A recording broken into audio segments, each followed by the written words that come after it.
एक लड़की जो प्यार और मूवीज में बिलीव नहीं करती थी, एक दिन एक्सीडेंट की वजह से वो एक अल्टरनेट रियलिटी में जग जाती है। वहाँ पर हर कोई उसे चाहता था, उसके साथ प्यार करने के लिए तरसता था। वो जो चाहती थी वो सब कुछ पा सकती थी।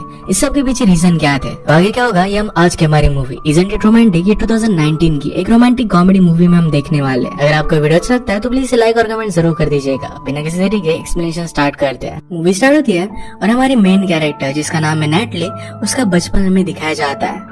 बचपन में उसे रोमांटिक मूवीज देखना बहुत ही अच्छा लगता था। उनके मेन कैरेक्टर्स के लिए रूट कर दी थी। उसकी मदर ने सब देखकर कहा कि लाइफ इस तरीके से नहीं होती, हम जैसी लड़कियों के साथ मूवीज जैसा प्यार नहीं होता। नेटली बचपन में जरा चबी थी, इसी वजह से उसकी मदर ये सब उसे बोल रही थी। इसके बाद डायरेक्टली 25 साल गुजर चुके हैं। नेटली अब बड़ी हो चुकी थी, वो अपने घर में अकेली रहती थी। उसकी शादी नहीं हुई। उसका एक डॉग है जो उसकी कोई भी बात नहीं मानता। वो आज काम के लिए निकली तो उसके घर के बाहर एक लेटर पड़ा था। एक्चुअल में उसके नेबर का है, तो उसे वो दे देती है। नेबर उसे अच्छी तरीके से बात नहीं करता और ऐसा प्रिटेंड करता है कि वो बहुत बड़ा बिजनेस चलाता है। वो न्यूयॉर्क में रहती है और नीचे स्ट्रीट में आई तो सब कुछ बहुत ही ज्यादा मेसी था।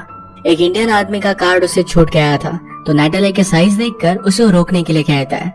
वो कार्ड नेटली से टकराकर वहीं पर रुक जाता है। वो कहता है कि तुम तो सीमेंट की ट्रक की तरह हो। वो अपने जॉब पर गई तो लोग उसे हमेशा फेवर्स मांगते रहते थे, क्योंकि वो किसी को भी मना नहीं कर पाती थी। उसकी असिस्टेंट जो उसकी बेस्ट फ्रेंड भी है, उसका नाम है विटनी, उसके साथ बात करने लग गए। पर उनके ऑफिस में एक बहुत ही बड़ा क्लाइंट आता है। वो बहुत ही हैंडसम था और उसका नाम था ब्लेक। नेटली ने कहा कि मूवीज की हीरो की तरह लग रहा है। इनके ऑफिस में इनका और एक फ्रेंड था जिसका नाम था जॉश। नेटली से पूछता है, क्या तुम अपनी आइडिया आज पिच करने वाली हो? उसने पार्किंग लॉट की एक बहुत ही अच्छा सा प्लान क्रिएट किया था, पर जाकर उसे वो प्रेजेंट करे इतना उसमें कॉन्फिडेंस नहीं है। जॉर्ज कहता है कि तुम ऐसा कर क्यों रही हो? उसे वो बिठा देता है और जबरदस्ती उसे मीटिंग में वो छोड़ देता है। उसने कहा कि तुम्हें बहुत सारा टैलेंट है, तुम्हें वो दिखाना चाहिए। वो मीटिंग में अपनी कॉफी के साथ पहुंची तो जॉर्ज को लगा कि शायद वो सेक्रेटरी है। कॉफी टेस्ट करता है जो उसे अच्छे नहीं लगते। उसने कहा कि मेरे लिए दूसरे लेकर आ।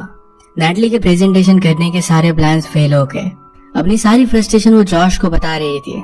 पार्क में दो लोगों ने फर्स्ट टाइम एक दूसरे को देखा और उनमें इंस्टेंट अट्रैक्शन था। नेटली उनके बीच में से गुजर जाती है। वो जॉश को बता रही थी कि ब्लेक जैसे लड़कों के लिए मैं बहुत ही इनविजिबल हूँ, वो कभी भी मुझे देखेंगे नहीं। जॉश कहता है कि ऐसा नहीं है, मैं तो तुम्हें नोटिस करता हूँ। नेटली कहती कि मैं ब्लेक जैसे आदमियों के बारे में बात कर रही थी जो बहुत ही ज्यादा रिच और सक्सेसफुल होते हैं। जॉश कहता है कि अगर किसी ने तुम्हें नोटिस भी किया तो तुम उन्हें नोटिस नहीं करोगी। पीछे दो लोग फर्स्ट टाइम एक दूसरे से मिल रहे थे और तुम उनके बीच में से चली गई। ऑफिस में जब जॉश काम करता था तो हमेशा नेटली की खिड़की की तरफ देखता रहता था। नेटली की खिड़की से इजाबेला नाम की मॉडल दिखती है। काम के वक्त नेटली की फ्रेंड विटनी मूवीज देख रही थी। नेटली उसे काम करने के लिए कहती है, पर विटनी ने कहा कि मेरे सिर्फ 40 मिनट्स रहे हैं। नेटली कहती है कि वो मूवी एक रोमांटिक कॉमेडी है, उसकी हमेशा हैप्पी एंडिंग ही होती है, उनमें कुछ भी स्पेशल नहीं होता। विटनी कहती कि वो मूवीज हमेशा मुझे बहुत ही अच्छी फील कराती है। लाइफ कभी कभी बहुत ही सैड लगती है, पर उस वक्त में अगर इस तरीके की मूवीज देखो तो बहुत अच्छा लगने लग जाता है। नेटली कहती कि इन मूवीज में हमेशा अननेसेसरी सॉन्ग्स होते हैं, सब चीजें उसमें छोटी होती है। उसमें हीरोइन हमेशा मेकअप में बेड से बाहर निकलती है। जब हम बेड से उठते हैं तो इतने सारा फ्रेश कभी भी लग नहीं सकते। जब भी वो रेडी होती है तो एक मोन्टाज प्ले होने लग जाता है, सॉन्ग चलते बहुत सारी चीजें होने लग जाती है। अगर वो नीचे भी गिर गई तो सब लोग उसे कहते हैं कि तुम बहुत ही चार्मिंग हो, पर रियल लाइफ में ऐसा कभी भी होता नहीं है। सब लोग तुम्हें बहुत ही वियर्ड समझते हैं। वर्क प्लेस में अगर दो लड़कियों को उन्होंने दिखाया तो हमेशा एक दूसरे की एनिमीज होती है। हम दोनों को ही देख लो, हम दोनों एक दूसरे की बहुत ही अच्छे फ्रेंड्स हैं। ऐसा मूवीज में कभी भी होता नहीं है। हमेशा हीरोइन का एक क्लीशे गेस्ट फ्रेंड होता है जो हमेशा उसके साथ ही रहता है। उसके लाइफ में क्या चल रहा है इसके बारे में कोई पूछता भी नहीं है। अगर हमें स्टोरी के बारे में कुछ पता ना चले तो वॉइस ओवर से हमें सब कुछ बता दिया जाता है। उसे रोमांटिक मूवीज के बारे में हर एक चीज बहुत ही घटिया लगती थी। जॉर्ज ये सब सुन रहा था, पर वो विटनी की साइड लेता है कि रोमांटिक मूवीज बहुत ही अच्छी होती है। जॉर्ज ने कहा कि हम सब लोगों ने डिसाइड किया था कि आज रात हम कैरियोके के लिए जाएंगे। नेटली कहती कि वहाँ पर सब लोगों के सामने मैं एम्बैरेस हो जाऊंगी। उसे करने में इंटरेस्ट नहीं था। जिस तरीके से उसने जॉर्ज से बात की थी तो जॉर्ज को जरा बुरा लगता है। ये विटनी ने नोटिस किया, उसे समझाती है कि मैंने बहुत सारी मूवीज देखी है, मुझे लग रहा है जॉर्ज तुम्हें पसंद करता है, पर तुम उसे थोड़ा सा भी भाव नहीं देती। नेटली कहती है कि जॉर्ज मुझमें इंटरेस्टेड नहीं है, हमेशा मॉडल की तरह भी देखता रहता है। विटनी ने उसे समझा कि तुम्हें खुद पर बिलीव करना चाहिए कि तुम भी बहुत ब्यूटीफुल हो। रात में नैटली जब ट्रेन से घर जा रही थी तो एक आदमी उसे नीचे बुलाता है। उसके साथ कॉफी पर बाहर जाना चाहता था। उतरने पर उससे वो बात करने लगे। वो आदमी उसका पर्स लेकर वहां से भागने लगता है, पर नैटली अपना पर्स छोड़ने के लिए रेडी नहीं थी। उन दोनों में बहुत ही ज्यादा फाइट हुई। वो कहता है कि मेरे छोटे छोटे बच्चे हैं, प्लीज मुझे लेकर जाने दो। नैटली अपना पर्स छोड़ देती है, पर उसने कहा कि मैंने तुम्हें छूट कहा था। उस पर गुस्सा होकर उसे फाइट करने लग गए। अपना पर्स छीन कर वहां से भागने लग जाती है, पर अचानक से एक पोल से टकरा कर वो नीचे गिर गई। इसके बाद वो डायरेक्टली एक ब्राइट से हॉस्पिटल में उठी। उसके आसपास की सब चीजें बहुत ही ब्यूटीफुल थी। जैसे उठी तो वो भी मेकअप में थी। जो डॉक्टर उसे टेस्ट करने के लिए आता है वो भी बहुत ही हैंडसम था। नैटली बिलीव नहीं कर पाती कि वो एक्चुअल में हॉस्पिटल में है। डॉक्टर उसकी आंख देख कर कहता है कि तुम बहुत ही ब्यूटीफुल हो। नैटली कहती कि क्या मेरी डेथ हो गई? तुम इतने हैंडसम हो तो तुम मुझ में इंटरेस्टेड कैसे हो सकते हो? वो डर कर वहाँ से जाने लगे। डॉक्टर ने कहा कि तुम्हारे कपड़े खराब हो गए थे तो तुम्हारे लिए कुछ अलग कपड़े हम लेकर आए। वो अच्छे से रेडी होकर बाहर निकली और सबको जो जॉर्ज को बता दिया उससे मिलना चाहती थी। बाहर निकलने के बाद भी सब लोग उसे ब्यूटीफुल बुला रहे थे। न्यूयॉर्क के रोड अचानक से क्लीन हो चुके थे। रोमांटिक मूवीज की तरह उसे म्यूजिक भी सुनाई देने लग गया। वो रास्ता क्रॉस करने लगे तो एक गाड़ी से वो टकरा जाती है। अंदर से ब्लेक बाहर निकला। वो कहता है कि मैं बहुत सॉरी हूँ, पर तुम इतनी ब्यूटीफुल हो तो शायद मेरे ड्राइवर का कंट्रोल चला गया। अचानक से ब्लेक का एक्सेंट ऑस्ट्रेलियन हो गया था। नैटली बहुत ही कंफ्यूज थी। वो कहती कि मेरे साथ हो क्या रहा है? सब कुछ क्लीन है और हर जगह पर फूल लगे हुए हैं। ब्लेक कहता है कि तुम्हें डॉक्टर के पास जाना चाहिए। नैटली मानती नहीं तो उसने कहा कि एटलीस्ट मुझे तुम्हें लिफ्ट देने दो। अपनी कार में उसे शैंपेन ऑफर कर रहा था। 16 सेकंड में नैटली के घर पर पहुंच गए। वो बाहर निकली तो उसे छींके आने लग गए क्योंकि फ्लावर से एलर्जिक है। ब्लेक उसका ख्याल रख रहा था। नैटली कहती कि तुम बहुत ही नाइस हो। ब्लेक फिर एक फूल लेता है, उस पर अपना नंबर लिखता है। उसके पेटल्स उसने नैटली को दे दिए। उसने कहा कि मेरी तुम्हें जब जरूरत पड़े तो मुझे कॉल कर देना। नैटली ने कहा कि इस तरीके से कॉल करना तो इम्पॉसिबल है। ब्लेक कहता है कि मेरा तुम जैसी ब्यूटीफुल लड़की के साथ मिलना भी इम्पॉसिबल था, पर ये पॉसिबल हो चुका है। वो ये कहकर वहां से चला जाता है। नैटली ने फिर से जॉर्ज को कॉल करने की कोशिश की। जब वो अपने अपार्टमेंट में आई तो इतना ज्यादा क्लीन था तो उसे लगता है कि शायद ये उसका अपार्टमेंट है ही नहीं। अंदर जाने के बाद यहाँ पर बहुत सारे स्पेसेस थे। उसके पास बहुत सारी ब्यूटीफुल सी चीजें थी। वहाँ फूल रखे थे और उसने खिड़की से बाहर फेंक दिए तो नीचे एक आदमी को बहुत अच्छा लगता है कि नैटली ने उसे फूल गिफ्ट किया। नैटली को लगने लगा कि शायद रियलिटी शो है। वो लोगों को बाहर बुलाती है पर कोई भी आया नहीं। उसने अपने डॉग को बुलाया और नीचे बैठने के लिए कहा तो एक्चुअल में बैठ भी जाता है। उसका डॉग कोई भी चीज उसकी कभी मानता नहीं था। तो डायरेक्टली पुलिस को कॉल लगाती है। उसने कहा कि मेरी घर की सारी चीजें किसी ने निकाल ली और उसकी जगह पर कुछ अच्छी चीजें रख दी है। वो जाकर क्लोजेट देखती है तो उसमें बहुत सारे ब्यूटीफुल से शूज थे। कॉल ऑपरेटर उसे कहती है कि तुम्हें कोई भी प्रॉब्लम नहीं है, तुम्हारी लाइफ परफेक्ट है, और उसने फोन काट दिया। नैटली शावर के यहाँ पर गई तो वहाँ पर उसका गे फ्रेंड था। ये प्रीवियसली हमें उसका नेबर दिखाया गया था। इसका नाम है डॉनी। वो हमेशा नैटली को कॉन्फिडेंस देने का काम करता है। नैटली उसे कहती कि मुझे काम पर जाना है तो उसे लिफ्ट दे देता है। हर जगह पर म्यूजिक चल रहा था। नैटली उसे पूछती कि तुम करते क्या हो, पर इसका आंसर उसे नहीं मिल पाता। ये सारी चीजें जिस तरीके से रोमांटिक मूवीज में दिखाते हैं उसी तरीके से उसकी लाइफ में चल रही थी। ऑफिस में पहुंची तो हर कोई उसे लाइक करता था। सब लोग उसका काम मानते थे। जब वो अपने फ्रेंड विटनी के पास गए तो विटनी उससे सही तरीके से बात नहीं करती। वो यहाँ पर उसकी एनिमी थी। जॉर्ज आकर नैटली से मिला। नैटली बहुत ही खुश हो गई क्योंकि जॉर्ज नॉर्मल लग रहा था। नैटली कहती कि मुझे लगता है कि मैं एक पैरेलल यूनिवर्स में आ चुकी हूँ। उसके साथ जो भी हो रहा था ये सारी चीजें उसने जॉर्ज को बता दी। जॉर्ज कहता है कि तुम मुझे जो भी कह रही हो ये जरा अजीब तो लग रहा है, पर वो इसे मानने के लिए रेडी था। वो पार्क में वॉक कर रहे थे तो उसने देखा कि एक लड़की चोक कर रही है। वो उसे जाकर हेल्प करने लगता है। ये लड़की और कोई नहीं तो वही मॉडल थी जो जॉर्ज हमेशा देखा करता था। इसका नाम है इजाबेला। इजाबेला ने कहा कि तुमने मेरी जान बचाई, तुम्हारा नाम क्या है? उसे जॉर्ज का नाम बहुत ही अच्छा लगता है। जॉर्ज ने कहा कि मैं सिर्फ एक ऑर्डिनरी आदमी हूँ। इजाबेला कहती कि मुझे ऑर्डिनरी बहुत ही पसंद है, मेरे लिए तुम परफेक्ट हो। इजाबेला अपने प्रोफेशन इन सब चीजों के बारे में उसे बात करने लग गई। वो चाहती थी कि जॉर्ज के साथ वो कॉफी के लिए जाए। नैटली उन्हें रोकने की कोशिश करती है और जॉर्ज कहता है कि ऐसा मौका बार बार नहीं आता। सारी चीजों से वो बहुत ही ज्यादा डिस्टर्ब हो गई। वो समझ गई कि वो एक रोमांटिक कॉमेडी मूवी में है। वो गालियां देने की कोशिश करती है पर जिस तरीके से मूवी में बीप कर दिया जाता है उस तरीके से सारी उसकी चीजें बीप हो गई। अचानक से उसके आसपास के सारे लोग डांस करने लगते हैं। ये सिचुएशन उसे फिगर आउट करनी थी। कल स्टेशन पर उसके सर पर चोट आई थी तो स्टेशन पर फिर से वापस आ जाती है। वहां पर वो सर्वेलेंस फुटेज मांग रही थी, उसे मना कर दिया जाता है। फिर वो चोर को ढूंढने लग गई। उसने उसे कहा कि हम दोनों में फाइट हुई थी। चोर बहुत ही डर गया और वहां से भाग जाता है। नेटली हर एक चीज से तंग आ जाती है। उसे इस रियलिटी से बाहर निकलना था। एक ट्रेन आ रही थी तो उसके सामने आने का ट्राई करती है, पर एक पुलिस ऑफिसर ने उसे बचा लिया। उसे थैंक यू कहती है और ऑफिसर कहता है कि मैं तुम्हें अरेस्ट कर रहा हूँ। अरेस्ट होने के बाद उसे एक फोन कॉल करने के लिए दिया जाता है, पर नेटली को कोई भी नंबर पता नहीं था। उसके पर्स में ब्लेक ने दिए हुए फ्लावर्स के पेटल्स थे। वो ये थी कि नंबर क्लिक करने के चांसेस बहुत ही कम है। इन पेटल्स को नीचे गिराती है तो एक लाइन में वो सब कुछ आ गए थे और एक नंबर उसे मिल जाता है। उसने कॉल किया तो सचमुच में उसे ब्लेक ने उठाया था। वो कहता है कि फिर से तुमसे मिलकर मैं बहुत ही एक्साइटेड हूँ। तुम्हें कभी भी कोई भी चीज की जरूरत हो तो मुझे कॉल करना। उसे बताने लग गई कि शायद मैं अल्टरनेट रियलिटी से हूँ। सब लोग मुझे स्पेशल समझ रहे हैं पर मैं उतनी स्पेशल हूँ नहीं। ब्लेक ही सुनकर कहता है कि तुम बहुत ही डीप हो। उसे अपने फादर का कॉल आ गया और नेटली और भी ज्यादा डिस्टर्ब हो गई। वह थी कि मैं यहाँ से बाहर कैसे निकल सकती हूँ। अचानक से एक वॉइस और आ गया। उसे समझ में आ गया कि अगर ये सचमुच में एक रोमांटिक कॉमेडी है तो यहाँ से अगर उसे बाहर निकलना है तो किसी से उसे प्यार करना पड़ेगा। ब्लेक वापस आया तो उसे कहता है कि क्या तुम मेरे साथ डिनर करोगी। नेटली इसके लिए हाँ कहती है। नेटली घर आई तो उसे समझ में नहीं आ रहा था कि उसे पहनना क्या चाहिए, तो उसका फ्रेंड उसे हेल्प करता है।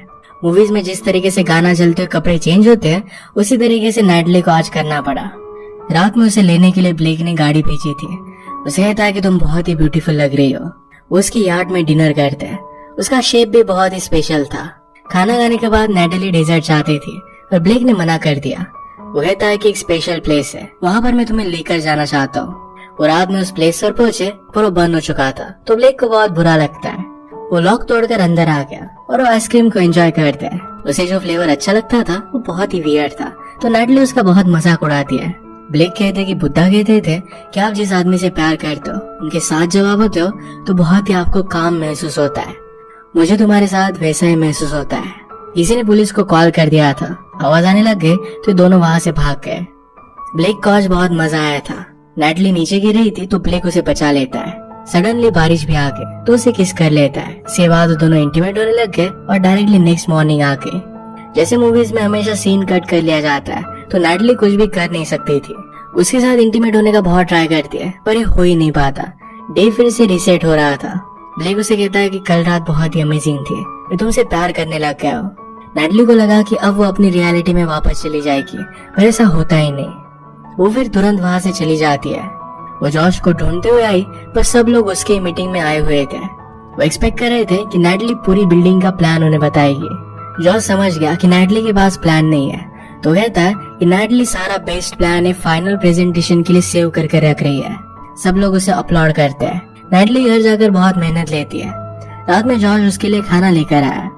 जॉश को देखकर नेटली को लगता है कि शायद उसे ब्लेक से प्यार करना ही नहीं था। हमेशा उसकी डेस्टिनी में शायद जॉश ही था। वो दोनों डिनर एंजॉय कर रहे थे और वहाँ पर ब्लेक आ गया।